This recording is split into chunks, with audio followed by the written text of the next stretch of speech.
श्वेता, श्वेता। हाँ मम्मी जी, क्या हुआ?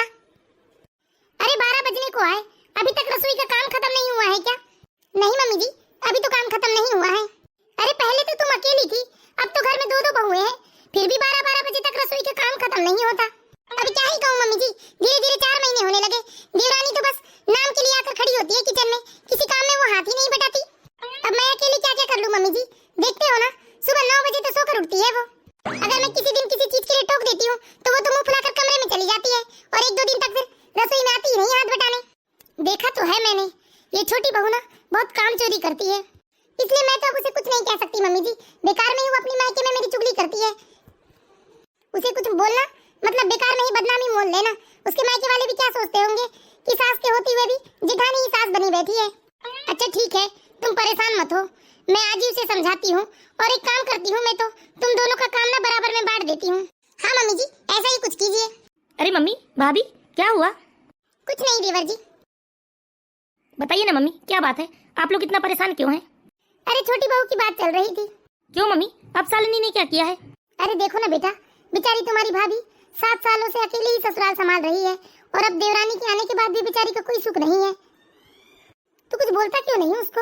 अपनी मनमानी करती है, जब देखो तब मोबाइल लेकर बस कमरे में बैठी रहती है।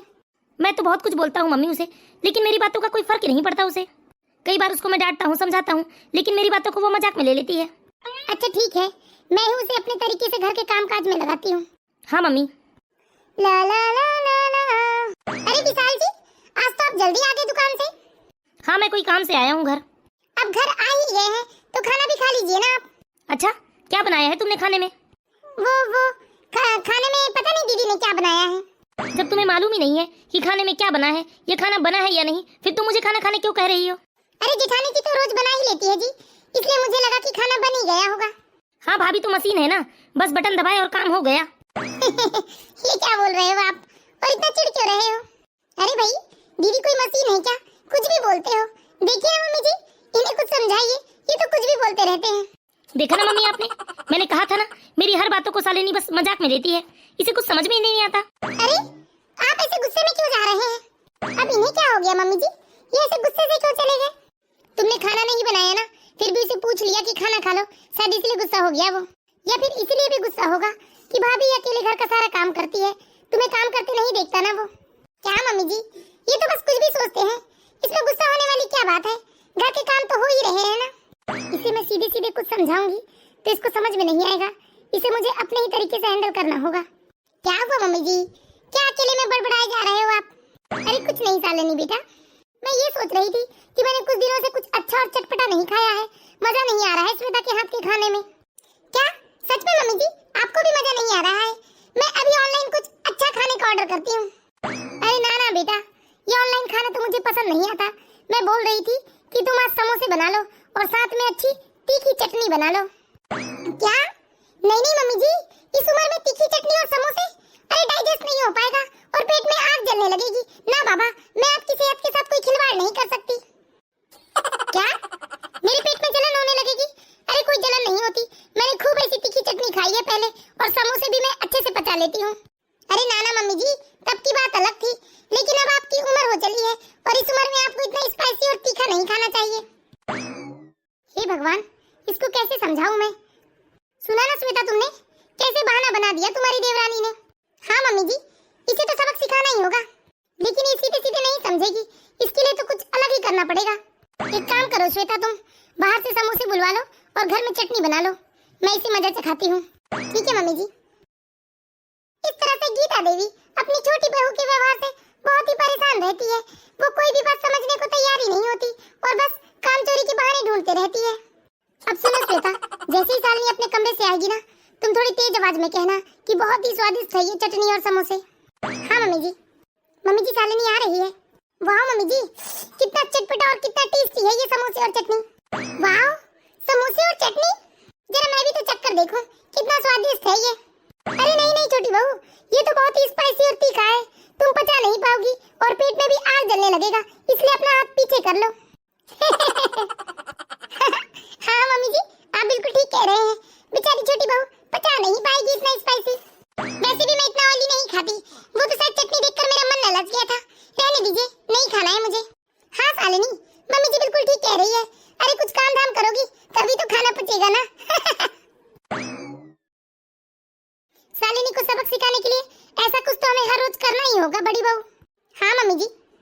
मेरी जेठानी जी और मम्मी जी मेरे साथ बहुत बुरा व्यवहार कर रहे हैं कुछ दिनों से। ये दोनों कुछ न कुछ अच्छा बनाकर खाते रहती हैं और मुझे कुछ नहीं देती सिवा खाने के। लेकिन मुझे खाना भी नहीं है ऐसा बकवास कुछ भी उल्टा सीधा। अरे कम से कम रोटी सब्जी और दाल चावल तो मिल ही जाता है ना मुझे पेट भरने के लिए। बस वही खाकर मैं अपना पेट भर लूंगी और मजे से कुछ वेब सीरीज देखूंगी। चलो देखती हूँ क्या नया है आज देखने को। अरे नहीं, इससे पहले तो मैं थोड़ा शॉपिंग कर लेती हूँ। शालिनी, क्या हुआ जी, ऐसे चीख क्यों रहे हो आप? ये सब क्या है शालिनी? अरे जानवर भी उस जगह को साफ कर लेता है जहाँ वो बैठता है और तुम तो इंसान हो। हाँ तो मैं जिस जगह पे बैठी हूँ वो तो साफ है ना जी। मैंने बहुत बर्दाश्त कर लिया शालिनी, ये सब क्या है? अरे तुम इतने गंदे कमरे में दिन भर कैसे रह लेती हो? मैं इतने दिनों से देख रहा था कि शायद तुम्हें आज समझ में आएगा, कल समझ में आएगा, लेकिन तुम्हें समझ में क्यों नहीं आता? अरे मैं रोज दुकान से आने के बाद कमरा जमाता हूँ, उसके बाद सोता हूँ। थोड़ी तो शर्म कर लो। वहीं भाभी के कमरे को जाकर देखो, हर चीज कायदे से जमी हुई होती है। अरे तुम्हारे पास खाने सोने और मोबाइल चलाने के सिवा कोई और काम है या नहीं? हद होती है काम चोरी और आलस्य की भी। मैंने सुना था कि एक औरत घर को स्वर्ग बना देती है, लेकिन तुम अपने आप को देखो। जिस दिन से आई हो घर में सिर्फ और सिर्फ गंदगी फैला रही हो। बस हो गया जी, बहुत सुन लिया मैंने। अरे तुम ज्यादा अपनी माँ और भाभी की बोल मत बोलो। और दूसरी बात, ये मेरे कोई अकेले का कमरा नहीं है और आपको इतना ही गंदा समझ में आता है तो आप क्यों साफ नहीं कर लेते? अरे 6 महीने तक तो मैं ही साफ करते आया हूँ क्योंकि मैं ऐसी गंदगी में नहीं रह सकता, लेकिन अब हद हो गई। अरे तुम्हें अपनी जिम्मेदारी समझ में क्यों नहीं आती? ना ही तुम घर का कोई काम करती हो और ना ही रसोई में भाभी की मदद करती हो और ना ही कभी मेरी माँ की सेवा करती हो। क्या तुम्हें तुम्हारे घर में कोई संस्कार नहीं दिया गया क्या? देखिए आप मुझसे बात कर रहे हैं, मेरे मायके तक तो जाने की कोशिश भी मत कीजिएगा। देखो तुम बात का बतंगड़ मत बनाओ, बस मैं इतना चाहता हूँ कि तुम कमरे की सफाई कर लो। अगर आपको गंदा समझ में आता है तो आप ही सफाई कर लीजिए, मैं तो चली सोने। हे भगवान, मुझे कुछ समझ में नहीं आ रहा है, मैं कैसे अपनी पूरी जिंदगी तुम्हारे साथ बिता पाऊंगा? आप अपनी प्रॉब्लम खुद सॉल्व कीजिए, मुझे तो आपसे कोई प्रॉब्लम नहीं है। विशाल बहुत कोशिश करता है शालिनी को समझाने की, लेकिन शालिनी के दिमाग में तो विशाल की बातें घुसती ही नहीं थी और इस तरह विशाल बेचारा थक कर खुद ही कमरे से बाहर चला गया। मुझे तो कुछ समझ में नहीं आ रहा है, आखिर मैं छोटी बहू के लिए क्या करूं? बड़ी बहू भी कब तक चुपचाप ये सब झेलेगी? ऐसा ना हो कि अब घर में कलेश शुरू हो जाए। मम्मी जी, क्या हुआ श्वेता? मम्मी जी, मैं घर का सारा काम अकेले कर करके बहुत ज्यादा ही थक जाती हूँ और कुछ दिनों से मुझे रोज रात में बुखार आ जाता है, इसलिए मैंने सोचा है कि आज के बाद मैं एक ही टाइम का काम करूंगी। आप शालिनी से कहिए ना, एक टाइम का काम वो करेगी।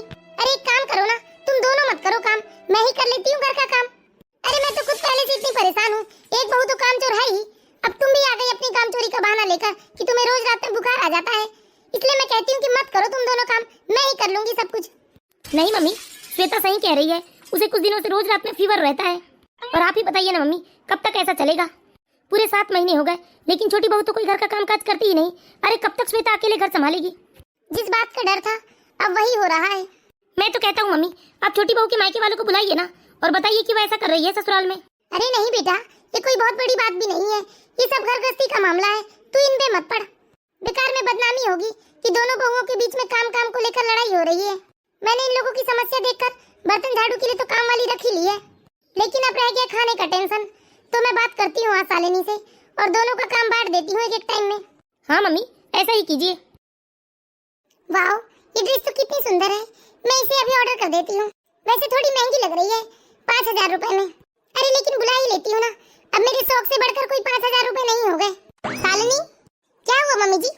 छी छी छी, कितना गंदा रूम है तुम्हारा। अरे अभी तो बाल बच्चे भी नहीं है, फिर भी इतना गंदा रूम है। किसी दिन बाल बच्चे हो जाएंगे तो पता नहीं क्या होगा तुम्हारे कमरे की हालत। आप काम की बात बताइए ना मम्मी जी, मुझे अच्छा लगता है ऐसा फैला हुआ रूम। अच्छा मैं तुमसे काम की ही बात करने आई हूँ। देखो छोटी बहू, तुम्हारी शादी को पूरे 7 महीने हो गए हैं और अब तुम्हारा ये काम चोरी और आलस्य बिल्कुल नहीं चलेगा इस घर में। जब देखो तब तुम अपने कमरे में बैठकर या तो मोबाइल देखते रहती हो या सोते रहती हो, ना ही तुम घर के कोई काम काज में मदद करती हो अपनी जेठानी की और ना ही रसोई में। ये कोई नई बात नहीं है मम्मी जी, आप तो हमेशा ऐसा ही कहते रहते हैं, चाहे मैं कितना भी काम कर लूं, लेकिन आपको कभी मेरा काम नहीं दिखता है। ये क्या बोल रही हो तुम? अरे तुम करती ही क्या हो? कौन सा काम करती हो जरा बताना उंगलियों में गिना कर। बेचारी बड़ी बहू अकेले घर का सारा काम काज करती है, घर की सारी जिम्मेदारियां उठाती है। अरे वो भी इंसान है, थक जाती है वो बेचारी। इसलिए मैंने अब घर का एक नियम बनाया है, घर में झाड़ू पोछा और बर्तन के लिए तो मैंने काम वाली रख ही लिया है, लेकिन रही बात खाना बनाने की, तो अब तुम दोनों बहुओं में एक एक टाइम मैंने काम बांट दिया है। एक टाइम का खाना तुम बनाओगी और एक टाइम का खाना तुम्हारी जेठानी। अरे मुझे समझ में नहीं आता कि घर में ऐसा कौन सा काम हो जाता है जिसके लिए आप लोग सारा दिन बस काम काम काम, बस काम का ही गाना गाते रहते हो। अरे मेरी जेठानी मुझसे बड़ी है, बड़ी बहन की जैसे है वो मेरी। अरे 2-4 काम ज्यादा कर ही लेती है,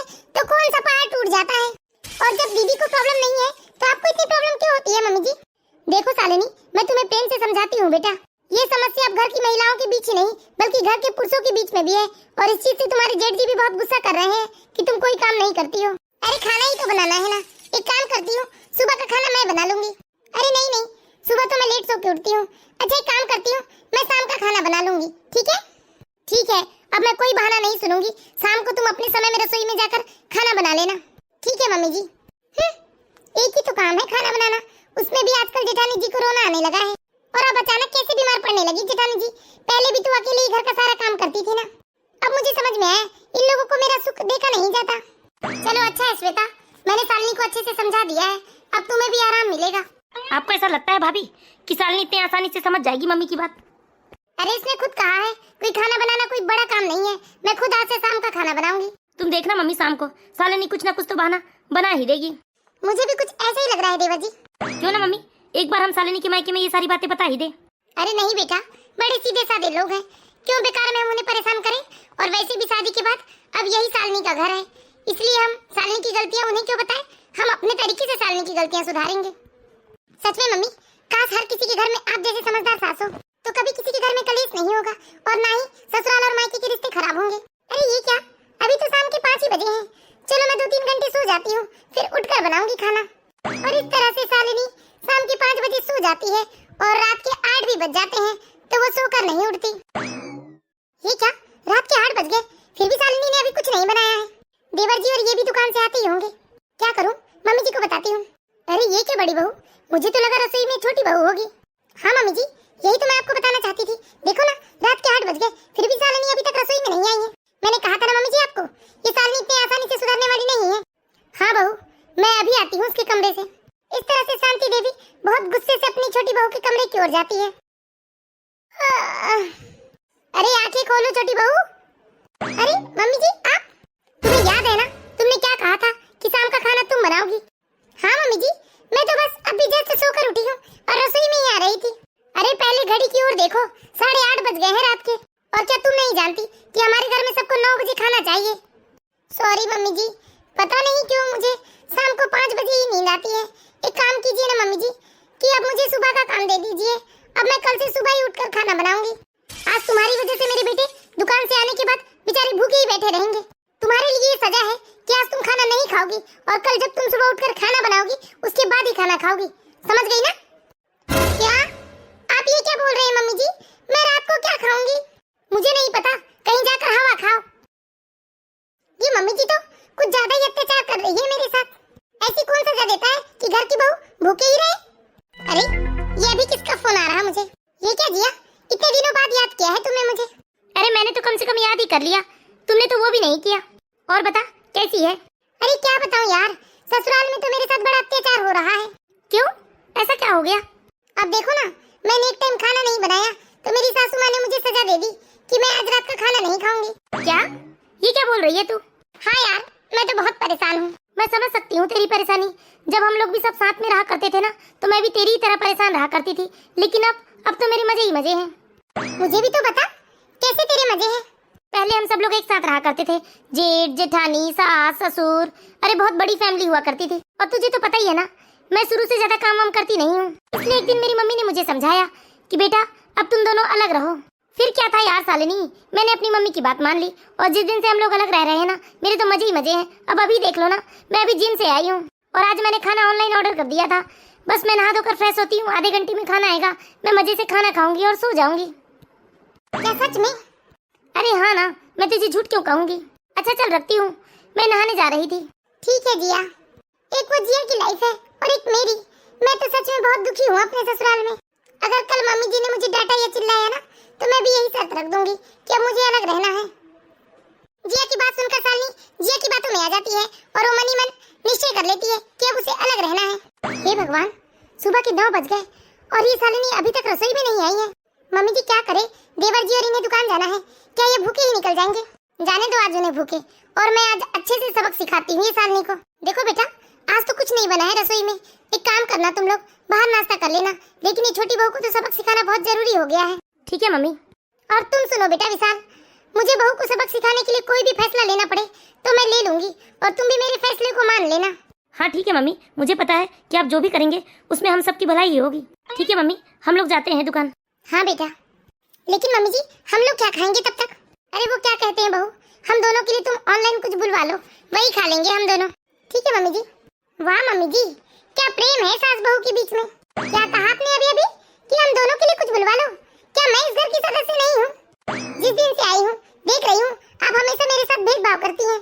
बस करो छोटी बहू, एक तो तुम्हारी गलती की वजह से आज मेरे बेटे भूखे पेट ही दुकान चले गए और तुम समय से उठकर ना ही नाश्ता बनाई और ना ही खाना, इसलिए मजबूरी में हमें ऑनलाइन बुलाकर खाना पड़ेगा। तो मैं क्या करूं मम्मी जी, नहीं खुलती मेरी नींद। हाँ तो जब तुम्हारी नींद खुलेगी ना तभी तुम बनाकर खाना। अगर ऐसा है ना मम्मी जी तो मैं तो अपनी रसोई ही अलग कर लेती हूँ, कम से कम सुकून से तो बनाकर खाऊंगी मैं। ठीक है, तुम्हारी ये इच्छा भी मैं पूरी कर देती हूँ, कर लो अपनी रसोई अलग और आज से तुम अलग ही खाना बनाओ।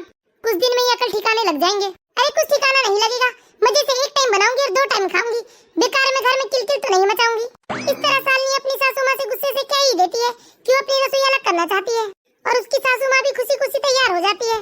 ठीक है छोटी बहू, ऊपर वाले कमरे में ही अपनी रसोई ले जाओ तुम। हाँ धन्यवाद मम्मी जी।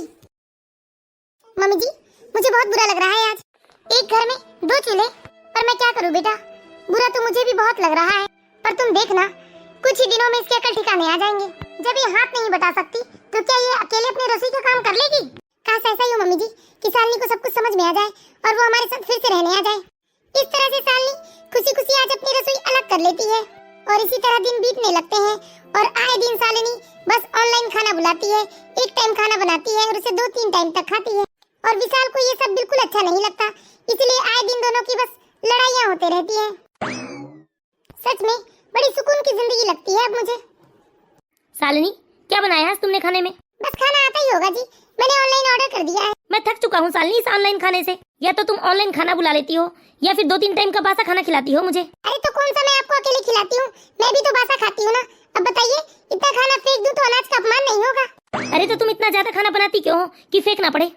अब मैं तो नाप कर ही बनाती हूँ ना, खाना बच जाता है तो मैं क्या करूँ?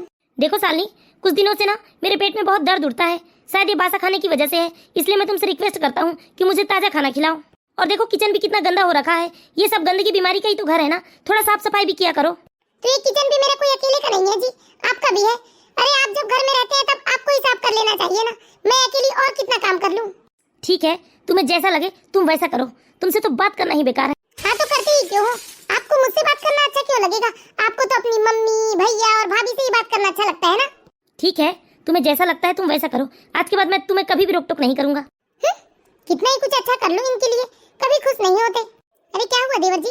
पता नहीं भाभी, लेकिन कुछ दिनों से मुझे बिल्कुल अच्छा नहीं लग रहा है, पूरे टाइम ऐसा लगता है जैसे मेरे पेट में दर्द हो रहा है।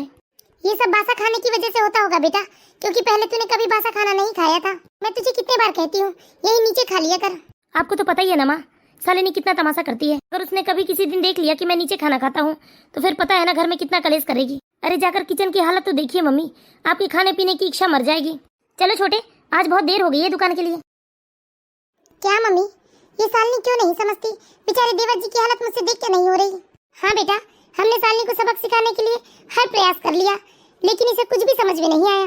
शांति देवी अपने बेटे की ऐसी हालत को देखकर बहुत चिंतित होती है और वहीं श्वेता भी अपने देवर की हालत देखकर बहुत ही दुखी होती है। और जैसे ही दोनों भाई दुकान पहुंचते हैं, वहां पर अचानक विशाल चक्कर खाकर जमीन में गिर जाता है और शांति देवी को फोन आता है।